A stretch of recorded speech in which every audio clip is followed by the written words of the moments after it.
November 21st, 1931, the height of the Great Depression.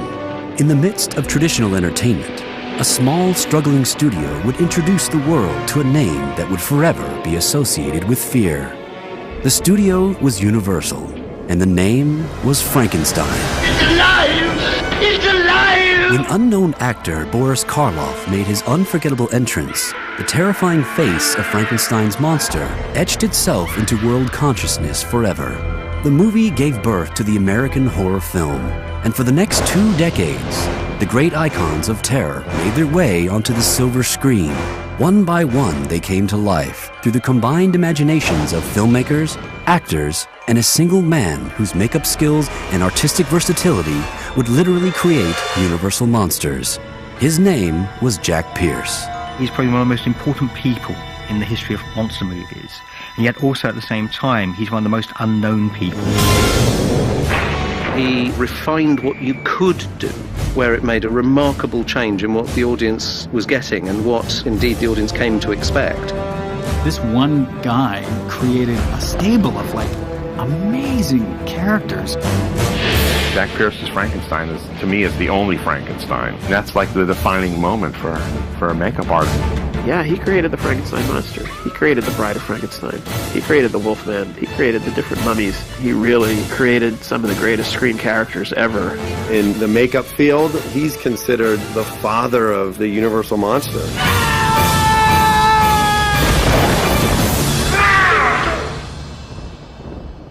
Well, in the very early days of cinema, you had the theatrical tradition that actors did their own makeup. The job makeup artist didn't specifically even exist. Lon Chaney was the first to bring a finesse and an imagination to these techniques, using tons of nose putty, wires to pull his face and everything.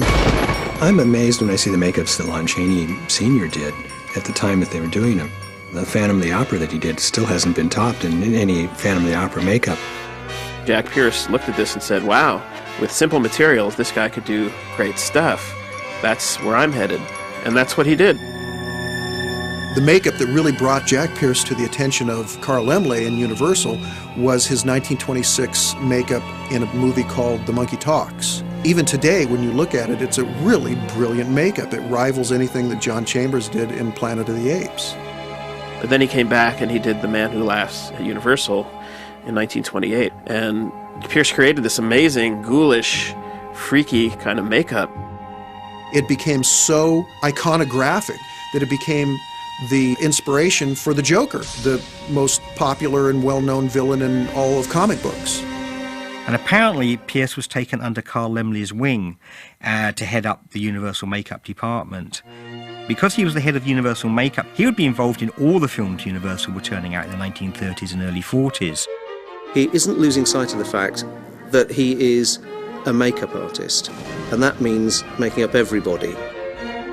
When they decided to make films of the classic horror novels, being Dracula and Frankenstein in the early 30s, I think Pierce really saw an opportunity to do something great. And of course, Dracula was the first one made. And although he actually worked on Dracula and worked with Bela Lugosi, apparently the two of them never really got on very well. And Lugosi himself insisted still on doing some of his own makeup. In 1931, Jack Pierce is very disappointed when Dracula is released, and even though it's a huge success, he's not really credited with creating the character. Although Dracula came first, we actually really think of the Universal cycle as beginning with the Frankenstein monster, because it's the most visually amazing thing. Audiences have never seen anything like that before. One of the sketches that was done by the art department at Universal showed it as a mechanical robot made out of some kind of a metal. Pierce didn't go in that direction, thankfully. And of course, he doesn't bear any resemblance to the actual description in Mary Shelley's book, but what he created was something that was perfect for its time.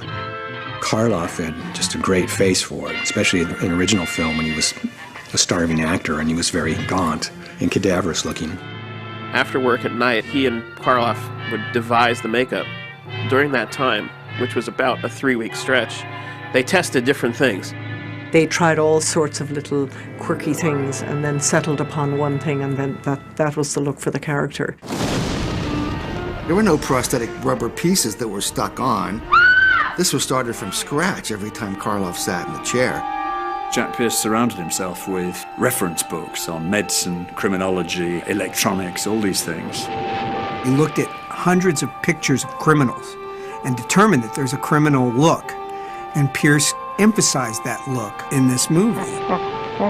Jack Pierce tells the story about how he came up with the flat head, which never made any sense to me. He says he studied the way that, surgeons work in ancient Egyptian, burial things, and decided that, Frankenstein, not being a trained surgeon, would take the easiest route to get a man's brain out, which is to saw the top of his head off and take the brain out, replace it with the other one, and put it back on. Therefore, he made it flat like a lid of a box. I don't know if he tried to make up an answer after the fact, and where that square head came from, but it works. It makes it instantly recognizable as Frankenstein's monster. Karloff had to be on for the ride, to endure the hours in the chair and on set and any of the pain and scars that might have been left, but they understood what it took and signed on for it 100%. You look at movie monsters in the 30s and their faces move, and it's because you've got this craftsman painstaking work of gluing every single bit individually, and it's a lot easier to project through that than it is just through a mask. Jack Pierce created the classic monsters with primitive techniques. Cotton and collodion. Collodion is this horrible liquid plastic that's 24% ether. He built it up with layers of cotton, painting collodion over it, blending it in, using Q-tips or something to get the edges of the cotton to, disappear into the skin. And he built up the head the same way. And it was time-consuming. Karloff talks about getting into Universal Studios at 3:30 in the morning to prepare for the makeup. It was more horrible taking it off. This stuff adhered like epoxy. I've heard that Karloff sometimes slept in the makeup so he wouldn't have to come and do the makeup the next day. And then, of course, how would he be brought to life? The famous, everyone calls them bolts, but they're actually electrodes on the neck. Pierce added those. We know that he put the electrodes on with spirit gum because Karloff has often remarked in interviews that, he has scars where the electrodes were. He's made this cranium. He's used wax on the eyelids to give them a heavy look. But how the hell did he cave in one side of the guy's face? And I looked at that for ages when I was a kid. And, when finally somebody says to you, Karloff had false teeth, Jack Pierce just said, take them out. I think one of the great things about the Frankenstein monster makeup is it does look like a Walking Dead man. You've never seen Karloff look more cadaverous than he does in Frankenstein. There is not a makeup artist alive that wouldn't like to create something as dynamic as the original Frankenstein. Nobody's ever been able to duplicate that, and everybody's tried.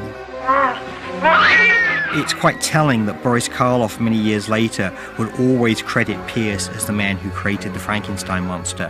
Karloff said, I was the person who wore the suit, I was the person who filled out the suit, but it was Jack Pierce who actually created the look and the feel of the monster. It comes together in such a way that it almost feels like it always existed. That's how great it is, like the Mona Lisa. Jack Pierce, after Frankenstein, was a superstar on the Universal lot, and they immediately put into production a film about the mummy.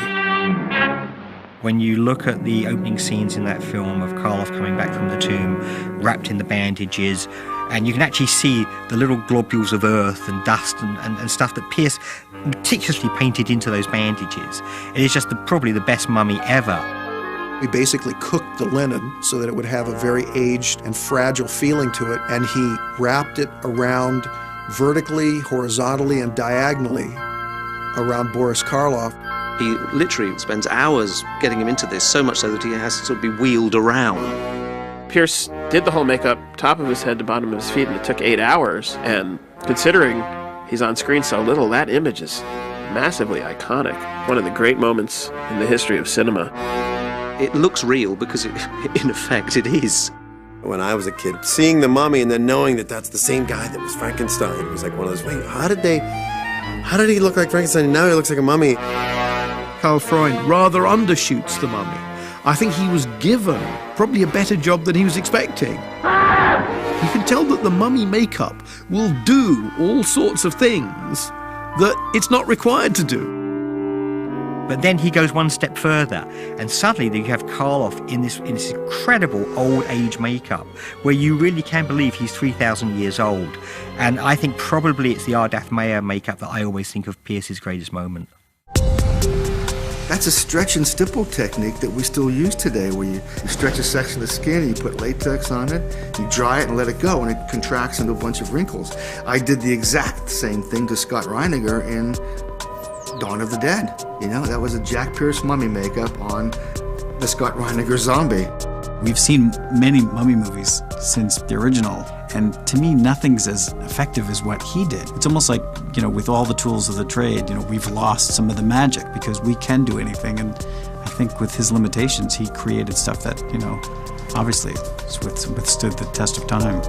Pierce and Karloff had a mutual respect for each other, and Pierce didn't always get that. Jack made up Boris and The Raven and Old Dark House and just all these amazing movies that he did with him, and they still, you know, many years later, still had that respect and admiration for each other. I don't think anyone had quite pulled off horror in the contemporary world until The Black Cat did.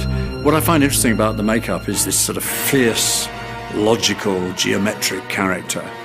Angular hair, angular shoulders. He's a piece of walking geometry who's like a prop in a modernist house, which is the polar opposite of what was going on in the Gothic films, but equally frightening. She's alive! Alive! The Bride of Frankenstein, the actual makeup on Elsa Lancaster, is really another great iconic makeup. It's an example, you see, of Jack Pierce. He always said he used scientific, but he often used cultural references. In the script, it says she should look like an Egyptian mummy. Jack Pierce didn't bother with that. Let's make her look like Nefertiti. It's not the first thing that you'd think of if you were going to design a makeup for a woman who was brought back from the dead with electricity. And yet, like the monster, it comes together in a very artistic way. And Elsa Lanchester, you know, she wrote a famous account of being made up by Jack Pierce. Describes he's dressed in this button-up surgeon's outfit with slick-back hair, looking, as someone said, like a Greek barber. She said he really enjoyed these kind of tortuous applications of makeup at 5 in the morning. By now he was living the part. He also created the amazing hairstyle, which they put up in a cage, as Elsa described it.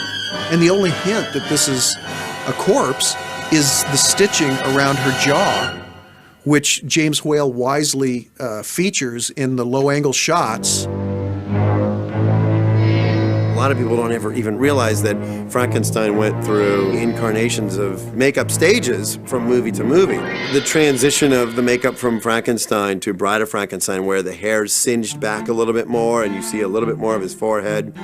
And there's the burn on the cheek, and then in Son of Frankenstein, that, you know, he's got this big, massive chest. You know, those are just great little touches. Good.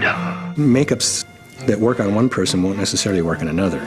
I think Frankenstein's monster never looked as good as it did on Karloff in the first film, and again, because of how thin Karloff was at that point. You know, by the time it was in The Son of Frankenstein, Karloff could eat and put on some weight, and he was also older, so his face was fuller, and it just didn't look as good. You know, the worst was when they put it on Bela Lugosi. At that point, he actually had switched to a slip rubber headpiece, and it wasn't fabricated on a daily basis, and it didn't look as good. But again, his face was so wrong. When they bring Chaney in, it's defaulted back to the original Frankenstein monster look. So the way that there's a change between Frankenstein, Bride of Frankenstein, and Son of Frankenstein, suggesting the character evolving, all that's just been wiped out. And Chaney is required to look as much like Boris Karloff in the first film as possible. And that's the look that then carried on for Lugosi and Glenn Strange and Eddie Parker and Herman Munster and anyone else who's ever got into that get-up. Where Pearson hits it out of the park in Son of Frankenstein is with Igor.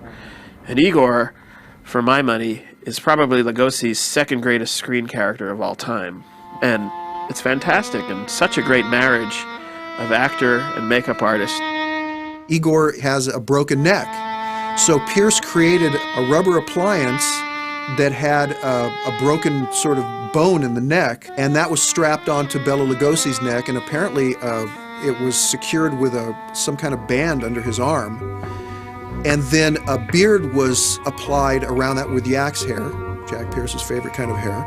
That's where Pierce is really showing his skills at doing great hair work on characters. And he laid that whole beard in himself, the wig, and then would trim it every day to give Lugosi that great sort of semi-hunchback kind of character. And then he was given a set of really nasty teeth that include fangs. That's the one time that Bela Lugosi actually wore fangs in a movie, not for Dracula, but for Igor. So that was a really iconic makeup by Jack Pierce. I always was fond of the Wolfman. I mean, I like that whole concept of an animal and a man combined into one kind of creature. Pierce had created basically the same makeup in 1935 for Henry Hull for The Werewolf of London. But Henry Hull didn't want to wear it. It was too much makeup for him. It was uncomfortable, and he wanted more of his face to show. And the makeup he did on Henry Hull, one could easily look at it and go, well, it doesn't look like a werewolf to me. But it was a lovely approach, very stylized, but it's lovely to compare it with what he did to Lon Chaney Jr. in The Wolfman. The Wolfman became Chaney's baby. He was very invested in this character, which is good because the makeup was very arduous. Jack Pierce was a master with hair work. When you think all of that was pretty much hand-laid, it's incredible. Yak's hair was applied in layers and trimmed and then scorched with a curling iron and curled and blended. He never had upper teeth in. The Wolfman only wore lower dentures, so it jutted out his lower teeth as if it's like a dog or a wolf. But one thing that Jack Pierce couldn't do every day was completely model the Wolfman's nose from scratch. So that is the one appliance Jack Pierce definitely did use on these films, which all indications are was created by Ellis Berman Sr. Jack Pierce would secretly have these sculpture and molds made from impressions of the actors, and he would bring them to my father. My father would run the foam latex and the molds, make the pieces for him. Jack Pierce really didn't want to let it out to the other makeup people that he was unfamiliar with those materials. They would literally shoot time-lapse photography. Jack Pierce had to run in between each successive makeup change and apply a makeup and glue hair and then go back in and glue a little bit more hair. He had to sort of reverse engineer what that looked like and then build into it. There's talks that it took, 10, 12 hours of Chaney literally having to sit in that chair while they would shoot that transition and that progression of makeups. By the time he did Frankenstein Meets the Wolfman, which was the second time the Wolfman appeared, he really just made it perfect. And I don't think it was ever better than that after that. That's the perfect Wolfman makeup. The mummies in the 1940s were totally different from the 1932 mummy. First of all, they're not really the same type of film at all, and the makeups are totally different. With Tom Tyler in The Mummy's Hand, which is 1940, he's really creating a mummy similar to the Imhotep mummy that Karloff played in 1932. The three Chaney films, Mummy's Tomb, Mummy's Ghost, Mummy's Curse, he's really doing a different kind of character altogether. And Pierce by then is doing a really different turn on the character than he had done with either Karloff or Tom Tyler. Chaney was not enjoying being made up as Karas. So for the third Karas performance by Lon Chaney Jr., Pierce fashioned a rubber mask. But I think the big difference between, say, a Karloff and a Chaney, Karloff was willing to sit for hours being tortured like no other person was willing to do, and other actors were not as willing to do that. So it's not a criticism of Chaney so much as a compliment to someone like Boris Karloff. This is one of the Mummy's Curse faces that Lon Chaney Jr. wore in The Mummy's Curse that Jack Pierce did.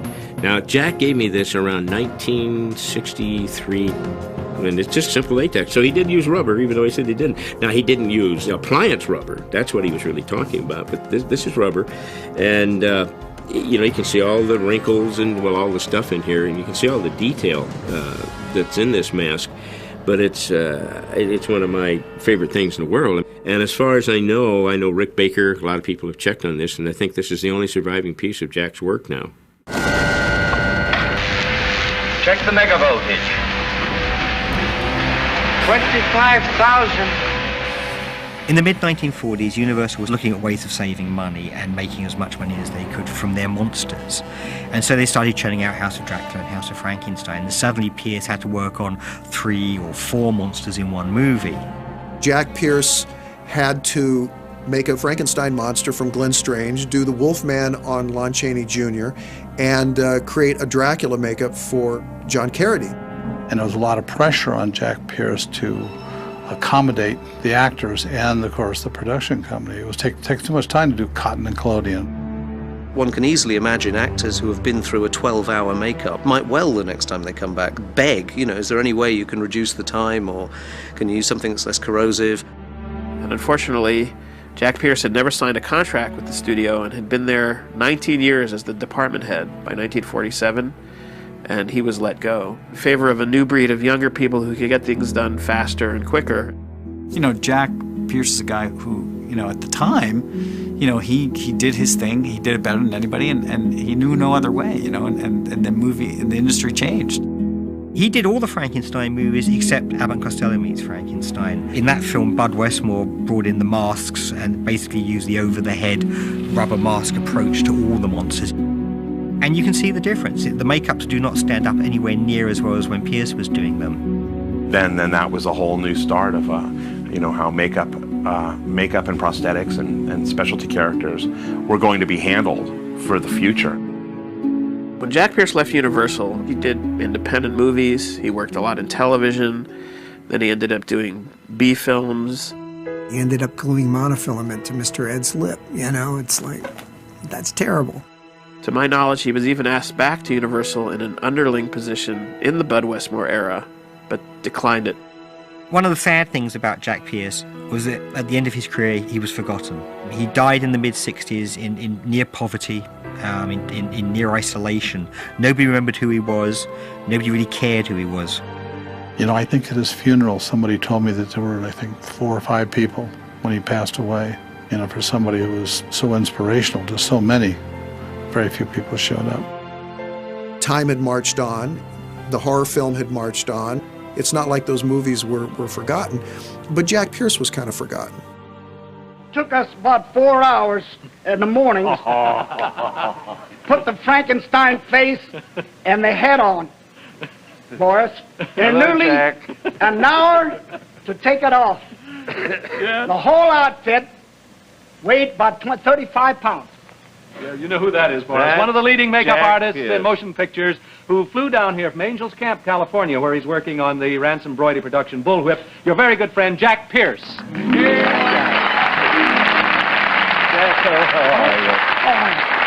Wonderful to see. The best makeup man in the world. Thank you. I owe him a lot. It's happened to so many makeup artists I know that they look back and it was either the Frankenstein makeup or the Mummy or the Wolfman that made them get up and decide that they wanted to do that. And I think his legacy is that he sowed that seed, and this is decade upon decade upon decade later. His legacy is the inspiration of thousands and thousands of makeup people, thousands and thousands of horror fans, and thousands of directors that watched those movies and were inspired by those movies. Nowadays, when we can do anything, that we still can't accomplish what he did. Maybe that's why his stuff was so unique. My grandson, who knows who Frankenstein is, he's 5 years old. Someday I'll show him the bust of Jack Pierce and say, see, he made him. You see how Grandpap makes these monsters? Well, he made this monster, and that's why I'm making my monsters. Halloween is a lasting tribute to Jack Pierce. When a kid dresses up like Frankenstein, he's dressing up in Jack Pierce's design. When a kid dresses up like the Wolfman, he's dressing up in Jack Pierce's design. Unfortunately, Jack didn't have children. He doesn't have that legacy to carry on. But he had these children that will outlast any children that he would have. He created these characters that outlived him and will outlive me, and people can see these 1,000 years from now. You can look back and you can go, Universal Classic Monsters, there's a whole world there. Jack Pierce created that.